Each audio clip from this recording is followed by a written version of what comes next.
Supreme court ने SBI को विशिष्ट अल्फा न्यूमेरिक नंबर समेत उसके पास उपलब्ध सारी जानकारी का खुलासा करने को कहा। चुनावी बॉन्ड मामले में नवीनतम विकास में सुप्रीम कोर्ट ने सोमवार 18 मार्च को भारतीय स्टेट बैंक एसबीआई से चुनावी बॉन्ड के संबंध में उसके पास उपलब्ध सभी कल्पना योग्य विवरणों का खुलासा करने को कहा, जिसमें प्रत्येक बॉन्ड के अनुरूप अल्फा न्यूमेरिक नंबर भी शामिल है। इसमें कोई संदेह नहीं कि एसबीआई को अपने पास उपलब्ध सभी विवरण प्रस्तुत करने की आवश्यकता है। हम स्पष्ट करते हैं कि इसमें खरीदे गए बॉन्ड का अल्फा न्यूमेरिकल नंबर और सीरियल नंबर यदि कोई हो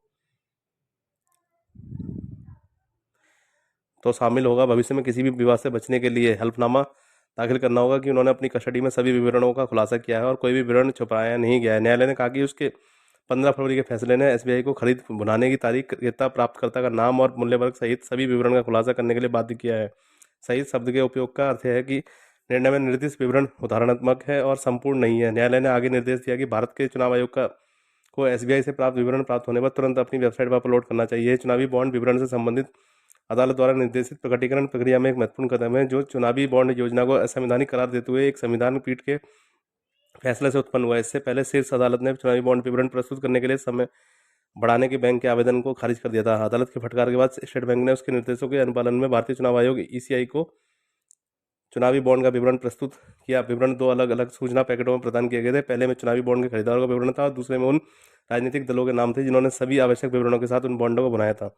पिछले हफ्ते chief justice of India CJI DY Chandrachud और justice Sanjiv Khanna, justice BR Gavai, justice JB Pardiwala और जस्टिस मनोज मिश्रा की पीठ भारत के चुनाव आयोग द्वारा दायर एक आवेदन पर सुनवाई के लिए फिर से बैठी है। आयोग ने शीर्ष अदालत को पहले से दिए गए चुनावी बॉन्ड विवरण वाले सीलबंद लिफाफे वापस करने की मांग करते हुए कहा कि उसने गोपनीयता बनाए रखने के लिए प्रतियां नहीं रखी। इसके जवाब में पीठ ने रजिस्ट्रार जनरल को शनिवार शाम 5 बजे तक डेटा की स्कैनिंग और डिजिटलीकरण सुनिश्चित करने का निर्देश दिया, जिसके बाद मूल प्रति चुनाव आयोग को वापस करने का निर्देश दिया गया। उन्हें डिजिटल फाइलें ये उपलब्ध कराई गई ताकि डेटा आयोग की वेबसाइट पर अपलोड किया जा सके। महत्वपूर्ण रूप से पिछले सप्ताह की सुनवाई के दौरान 5 न्यायाधीशों की पीठ ने भारतीय स्टेट बैंक एसबीआई को प्रत्येक चुनावी बॉन्ड के अनुरूप अल्फा न्यूमेरिक संख्या का खुलासा करने की आवश्यकता पर बल दिया। साथ ही उस विवरण के साथ जो उसने पहली बॉन्ड खरीद और भुगतान के संबंध में खुलासा किया, तदनुसार इसने एसबीआई को नोटिस जारी किया और मामले को सोमवार 18 मार्च को सुनवाई के लिए सूचीबद्ध करने का निर्देश दिया।